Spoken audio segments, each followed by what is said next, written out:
প্রতি বছরে না, এবারও কোরবানি উপলক্ষে আমরা গরু লালন পালন করে থাকি। এবার আমার 4টা গরু আছে। আমি 4টা গরু দেশীয় পদ্ধতিতে লালন পালন করতেছি। ন্যাচারাল খাবার খাওয়াচ্ছি, খড়, ভুসি, খোল, ছাল, খুদ এগুলো দিয়ে, ছোলা, খেসারি এগুলো দিয়ে আমি গরুকে লালন পালন করতেছি। কোনো স্টেরয়েড কিংবা কোনো অবৈধ কোনো খাবার, কীটনাশক, রাসায়নিক দিচ্ছি না। আমার গরু সুস্থ সবল গরু আছে। আশা করতেছি এবারও দাম পাবো। যদি সরকার ইন্ডিয়া থেকে গরু যদি না আনেন, তাহলে হয়তো আমাদের ছোট বড় প্রান্তিক খামারিরা লাভের আশা করবে। ওয়ালটন ফ্রিজ কিনে অনেকের মতো আপনিও হয়ে যেতে পারেন মিলেনিয়াল, সেরা পণ্যের সেরা অফার।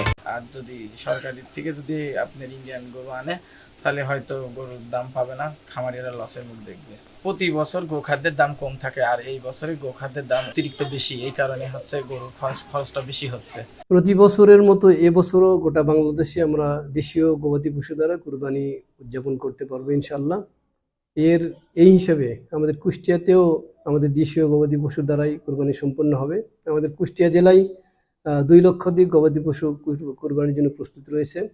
আমাদের চাহিদা 1,24,000 থেকে 25,000, আমাদের 70 থেকে 75,000 গবাদি পশু আমরা কুষ্টিয়ার চাহিদা পূরণ করে দেশের উন্নত সরবরাহ করতে সক্ষম হব।